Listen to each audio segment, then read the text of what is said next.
नैतिक टेल्स।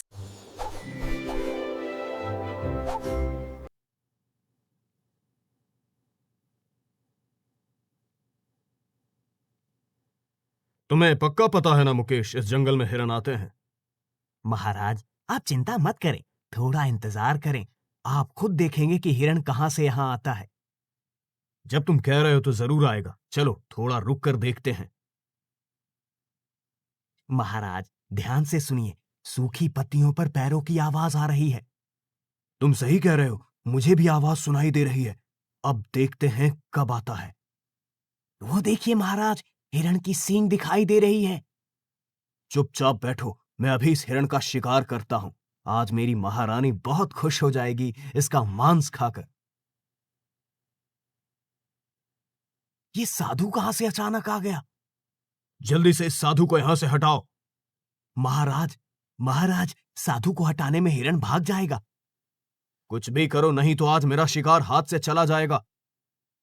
अरे ये क्या, हिरण भाग गया। मुकेश, आज दरबार में इस साधु को लाना होगा, इसका न्याय करना ही होगा। इसने मेरे शिकार को भागने दिया, इसे मैं छोड़ नहीं सकता। महाराज, पहरेदारों ने उस साधु को पकड़ लिया है। यदि आप कहें तो उसे आपके सामने पेश कर दूं। उसे तुरंत मेरे सामने लाओ, मैं इसे बिल्कुल माफ नहीं करूंगा। पहरेदारों, उस साधु को यहां ले आओ। प्रणाम महाराज, आपने मुझे दरबार में क्यों बुलाया? तू कहां रहता है साधु? महाराज, बुरा ना माने तो एक बात कहूं, मैं आपसे उम्र में बड़ा हूं, क्या आप मुझे थोड़ा सम्मान दे सकते हैं? महाराज से सीधे बात कर। महाराज से सीधे बात मत कर, जो पूछा गया है उसका जवाब दे। महाराज, मेरा कोई स्थायी ठिकाना नहीं है, मैं रास्ते रास्ते घूमता रहता हूं। घूम घूम कर क्या लोगों का नुकसान करता है? महाराज, आप ऐसा क्यों कह रहे हैं? मैंने आज तक किसी का कोई नुकसान नहीं किया। जो मुझे अपने घर में आश्रय देता है और अपनी परेशानी बताता है, मैं उसकी मदद करता हूं। तुम्हारी मदद कैसी होती है यह आज मैंने देख लिया। आज तुमने मेरा बड़ा नुकसान कर दिया। मैंने ऐसा क्या किया महाराज? मैं तो जानबूझकर किसी का नुकसान नहीं करता। मैं आज जंगल में हिरण का शिकार करने गया था, अपनी महारानी को उपहार देने के लिए, लेकिन सिर्फ तुम्हारी वजह से मेरा शिकार भाग गया। छी छी महाराज, आप एक राज्य के राजा हैं। जैसे आपकी प्रजा है, वैसे ही जंगल के पशु पक्षी भी आपके होते हैं। मुझे मेरी ज्ञान की बातें नहीं सुननी, क्योंकि तेरी वजह से मेरा नुकसान हुआ है। तुझे सजा भुगतनी होगी। अगर एक प्राणी की रक्षा करना मेरा अपराध है, तो जो सजा देंगे मैं उसे सहर्ष स्वीकार करूंगा। मुकेश, पहरेदारों से कहो कि इस साधु को तुरंत कारागार में डाल दिया जाए। जब तक जिंदा रहेगा कष्ट में ही रहेगा। महाराज, मैं अभी इसकी व्यवस्था करता हूं। महाराज, आप जो कह रहे हैं वो गलत है। एक दिन आप अपनी गलती जरूर समझेंगे। देखा रानी माँ, आप कहती थीं कि नहीं आऊंगी, लेकिन सुबह की प्रकृति कितनी सुंदर और मनमोहक है। हाँ, देख तो रही हूँ। असल में लोगों की इतनी बातों के कारण ही मैं बाहर निकलने से डरती हूँ। रानी माँ, अगर आप लोगों की बातों से डरकर खुद को घर में बंद कर लेंगी, तो इससे बड़ी गलती कुछ नहीं होगी। लोग हमेशा चाहते हैं कि आपका जीवन बर्बाद हो जाए, लेकिन महाराज को एक भी संतान न देने का गम आज भी मुझे भीतर से खा रहा है। चाहकर भी मैं कुछ नहीं कर पाती।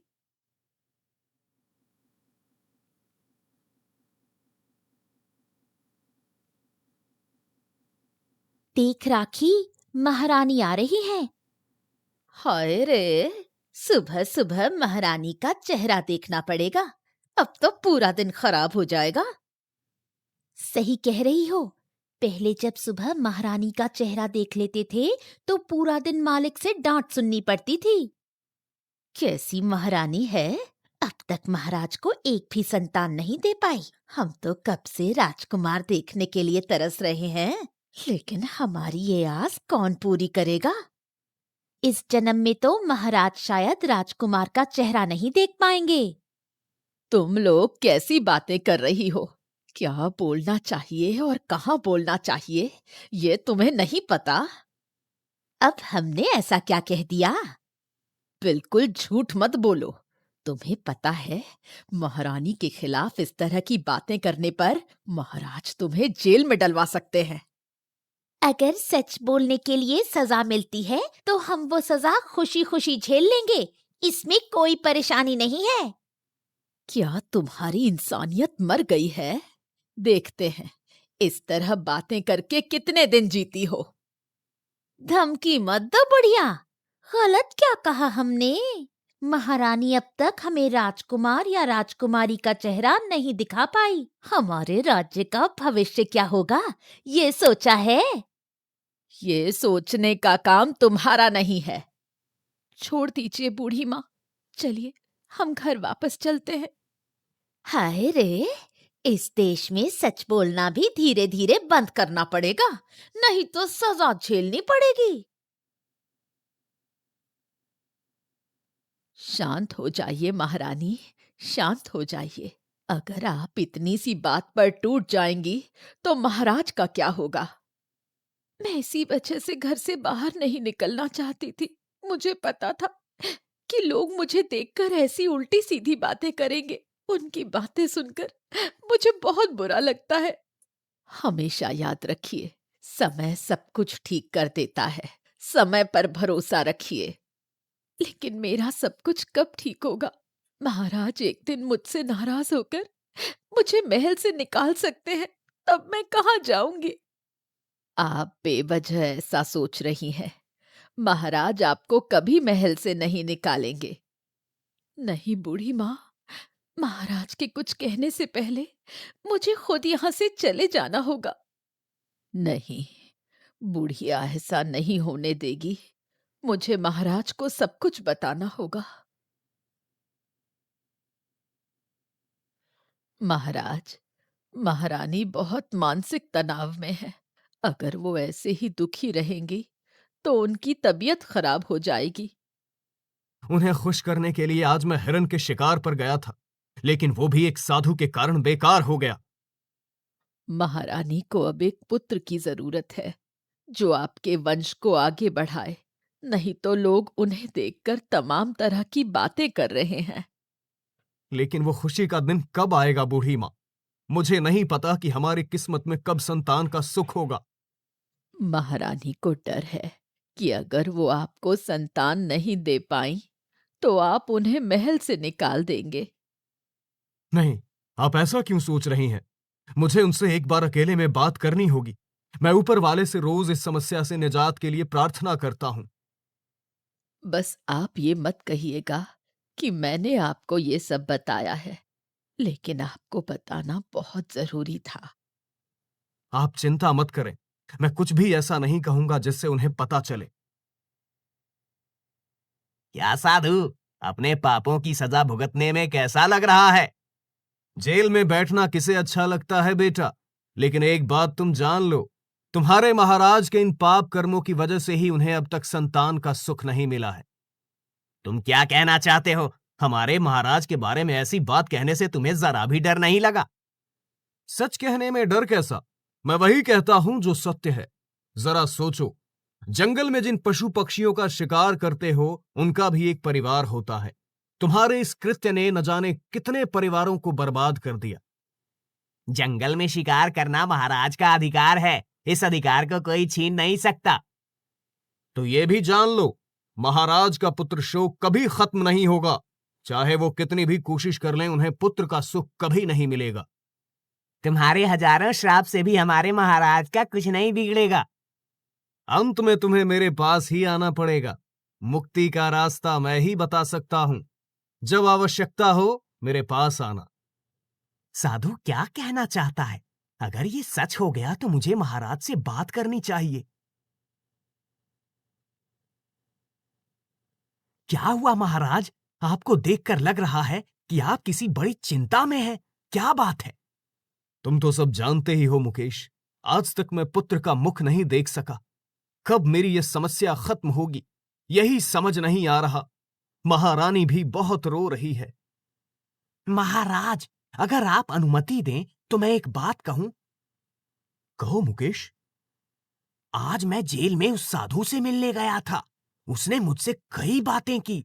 मुझे समझ नहीं आया कि वो ऐसी बातें कैसे कह सकता है। उसने क्या कहा? उसने कहा कि इस राज्य के महाराज यानी आप कभी भी पुत्र का मुख नहीं देख पाएंगे। उसका कारण बताते हुए उसने कहा कि आप जंगल के जानवरों का शिकार कर उनके परिवारों को उजाड़ते हैं। हो भी सकता है मुकेश। जानवर भले ही बोल नहीं सकते, लेकिन उनके श्राप से कई परिवार बर्बाद हो जाते हैं। मुझे भी लगता है कि उनका श्राप मुझे लगा है।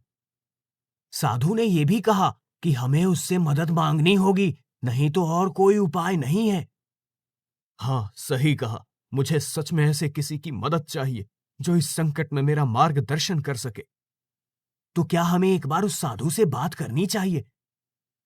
हाँ चलो, अगर वो इस संकट का समाधान दे सकता है तो वही मदद कर सकता है। ठीक है महाराज, मैं साधु बाबा को दरबार में लाने की व्यवस्था करता हूँ। क्या हाल है विनेदा? देख रही हूँ कि छोटे बच्चे को संभालते संभालते तुम्हारा बुरा हाल हो गया है। क्या कहूं दीदी, ऐसी लापरवाह औरत मैंने नहीं देखी। अपने छोटे बच्चे को छोड़कर पता नहीं कहां भाग गई है। मैं भी यकीन नहीं कर पा रही। बच्चा सारा दिन रोता रहता है। इतने छोटे बच्चे को अकेले संभाल पाना तुम्हारे लिए आसान नहीं है।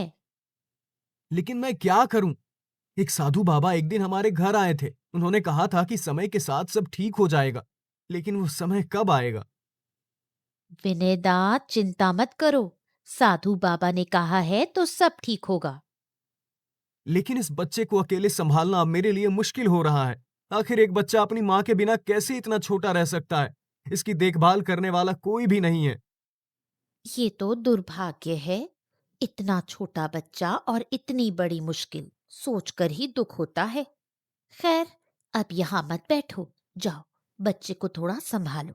सारा दिन रोते रोते इसका गला सूख जाएगा। महाराज, साधु बाबा को लेकर आपके पास आया हूँ। आइए साधु बाबा, आइए। मैं आपका इंतजार कर रहा था। आखिरकार आपको मेरी जरूरत पड़ ही गई, है ना? उस दिन के मेरे व्यवहार के लिए कृपया मुझे माफ कर दीजिए। आपके साथ ऐसा व्यवहार करना मेरी गलती थी। अब बताइए, आपने मुझे क्यों बुलाया है? मेरी स्थिति के बारे में आप सब कुछ जानते हैं। मुझे आपको अलग से कुछ बताने की जरूरत नहीं। अगर आप कृपा करके मेरी समस्या का समाधान कर दें तो मैं बहुत आभारी रहूंगा। आपको खुश करना मेरा काम नहीं है। आपने मुझे बिना वजह अपमानित किया। मैं आपकी मदद क्यों करूं? ऐसा मत कहिए साधु बाबा। मैं सच में बहुत असहाय हूं। अगर आपने मेरी मदद नहीं की तो मेरे पास और कोई रास्ता नहीं है। आप क्या चाहते हैं? मुझे एक पुत्र चाहिए। अगर कोई मुझे पुत्र दान कर दे तो मैं और मेरी रानी बेहद खुश हो जाएंगे। ठीक है, मैं आपको एक जगह लेकर चलूंगा। वहां एक व्यक्ति से बात कीजिए। अगर वो चाहे तो आप उसके बच्चे को अपना सकते हैं। हाँ साधु बाबा, आप मुझे वहां ले चलिए। अगर वो अपना बच्चा मुझे दान करता है तो मैं उसे बहुत सारा धन देकर खुश कर दूंगा। हमेशा धन और ऐश्वर्य से काम नहीं चलता। मैं जिस व्यक्ति के पास आपको ले जाऊंगा वो स्वयं चाहेगा कि उसका बच्चा कोई और पाल पोस कर बड़ा करे। ठीक है साधु बाबा, मैं आपकी हर बात मानूंगा। तो चलिए मेरे साथ। विनय, विनय, कहाँ हो? बाहर आओ, मैं आया हूं। आइए साधु बाबा, आइए। मैंने आपका कितना इंतजार किया। आखिरकार आपको मेरी याद आई। भाग्य हमेशा एक जैसा नहीं रहता। कभी कभी बिन गलती के भी सजा भुगतनी पड़ती है। आपको किसने सजा दी साधु बाबा? बताइए मुझे। वो सब छोड़ो। मैंने तुमसे वादा किया था कि तुम्हारे बच्चे की जिम्मेदारी ऐसे व्यक्ति को दूंगा जो उसे अच्छे से पाल पोस सके। तब से मैं बच्चे को संभाल नहीं पा रहा हूं। पड़ोसी आकर हाल चाल पूछते हैं, लेकिन कोई मदद नहीं करता। मैं उसे ठीक से खिला भी नहीं पाता। अगर तुम अपने बच्चे को मुझे दान कर दो तो मैं बहुत खुश होऊंगा। ओह महाराज, आप इसीलिए यहां आए हैं? मैं बहुत असहाय हूं, पुत्र की कमी से पीड़ित हूं और तुम्हारी पत्नी बच्चे को छोड़कर कहीं चली गई है। महाराज, मैं बहुत परेशान था। साधु बाबा ने कहा था कि एक दिन मेरी समस्या का समाधान होगा। मैं उसी उम्मीद में था। मैं अपना जीवन जैसे तैसे काट लूंगा, लेकिन इस मासूम बच्चे का क्या कसूर है? महाराज, तुम्हारे बच्चे को पालना चाहते हैं। क्या तुम इसके लिए तैयार हो? मैं तैयार हूं महाराज, लेकिन एक शर्त है। मैं कभी कभी बच्चे को देखना चाहता हूं। मैं ये कभी नहीं बताऊंगा कि मैं उसका पिता हूं, लेकिन अगर कभी उसे देख लूं तो मेरा मन शांत हो जाएगा। ठीक है, आज से तुम्हारा बच्चा महाराज का होगा। उसे पालना और बड़ा करना महाराज की जिम्मेदारी है। मैं ये जिम्मेदारी पूरी तरह निभाऊंगा। अब मैं चलता हूं, मुझे यहां से जाना होगा। कृपया कहीं मत जाइए। हमारे जंगल में एक कुटिया है, मुकेश आपको वहां छोड़ देगा। आज से आप यहीं रहेंगे साधु बाबा। अगर आपको किसी चीज की जरूरत हो तो मुझे जरूर बताइए। मैं समय समय पर आपका हाल चाल लेने आऊंगा। महाराज की मदद करने के लिए आपका बहुत बहुत धन्यवाद। सुनो मुकेश, मैंने तुम्हारे महाराज से सब कुछ नहीं कहा, लेकिन तुम्हें बताना जरूरी समझता हूं। ये बात तुम अपने तक ही रखना। कैसी बात साधु बाबा? जिस पुत्र को तुम्हारे महाराज लेकर गए हैं, उसकी 17 साल की उम्र में मृत्यु योग है। पूर्णिमा के दिन के समय उसे सांप काट सकता है। अगर उस दिन उसे संभाला नहीं गया तो महाराज की सारी मेहनत व्यर्थ हो जाएगी। क्या कह रहे हैं साधु बाबा? महाराज को पुत्र तो मिला, लेकिन 17 साल बाद? मैंने सच कहा। मुझे झूठ बोलने की आदत नहीं। किसी का नुकसान करना मेरा मकसद नहीं है। तुम लोग बस सावधान रहना। ठीक है साधु बाबा, मैं ये बात किसी को नहीं बताऊंगा। ए आदित्य, कहाँ चले गए बेटे? मुझसे दौड़ भाग नहीं होती। मैं थक गई हूँ। तू आ बेटा, बाहर आ। तेरे लिए खाना रखा है। क्या हुआ? तुम किसे इतना ढूंढ रही हो? मैं आपके बेटे को ढूंढ रही हूँ महाराज। पता नहीं कहाँ चला गया है। उसे तुम कहां पाओगी? देखो, वो शायद मुकेश के साथ कहीं घूमने चला गया होगा। सच में? इस मुकेश के साथ? यही है महारानी। तुम तो जानती हो, मुकेश बचपन से ही उसके दोस्त की तरह रहा है। जो भी उसने चाहा वही दिया। कभी उसे किसी चीज से मना नहीं किया। वो कुछ और नहीं चाहता। सिर्फ यही नहीं, मुकेश ने बचपन से ही उसे हर मुश्किल से बचाया है। असल में मुकेश मेरे दुख के दिनों का साथी रहा है। मेरे इस बेटे को कोई नुकसान न पहुंचे, इसके लिए वो हमेशा कोशिश करता है। देखो ये दोनों कब घर लौटते हैं। भगवान, क्या परेशानी झेल रही हूँ। तुम चिंता मत करो रानी, वो सही वक्त पर लौट आएंगे। कहाँ गए थे विनय? देखो तुम्हारे घर कौन आया है। ओ राजकुमार, आप आ गए। आओ आओ, अंदर आओ। ये तो मेरा सौभाग्य है।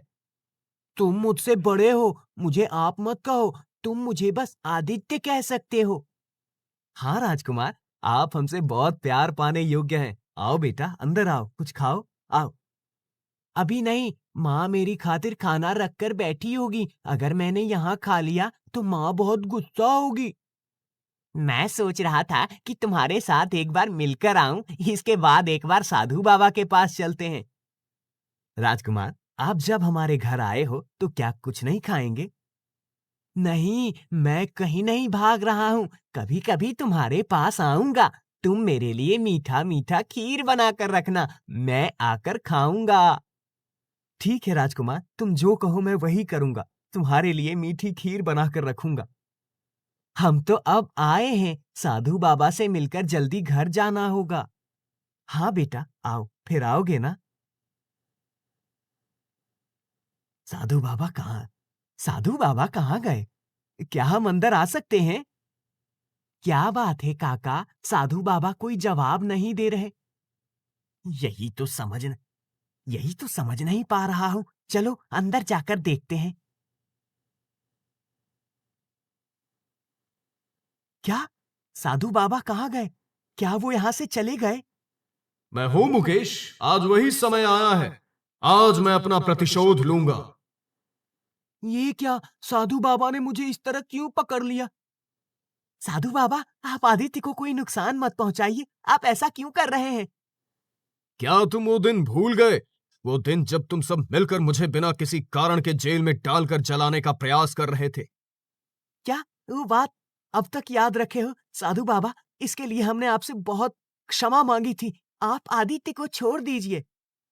बिल्कुल नहीं। मैंने कहा था कि 17 साल बाद महाराज को मैं ये बता दूंगा कि मेरा प्रतिशोध कितना भयानक हो सकता है। आपने मुझसे कहा था कि मैं ध्यान रखूं ताकि आदित्य को कोई नुकसान न पहुंचे। लेकिन तुम तो संभाल नहीं पाए। आदित्य अब मेरे हाथ में है और आज मैं उसे खत्म करके उस दिन के अपमान का बदला लूंगा। कृपया ऐसा मत कीजिए साधु बाबा, कृपया दया दिखाइए। कोई दया नहीं है। मैं आज आदित्य को खत्म कर ही दूंगा। मैंने महाराज से वादा किया है, मैं जिंदा हूं तो आदित्य को कोई नुकसान नहीं होने दूंगा। तो ये है तेरा काम, तो तुझे आज मैं मारूंगा, महाराज का चमचा। भाग जा आदित्य, अगर तुम बचना चाहते हो तुम यहां से भाग जा। ओ आदित्य, क्या हुआ? तुम इतनी जोर से हाफ क्यों रहे हो? और तुम्हारे मुकेश काका कहाँ है? वो साधु मुकेश काका को मार डालने आया था। अब जल्दी चलिए बाबा। क्या? कहाँ? जल्दी चलो।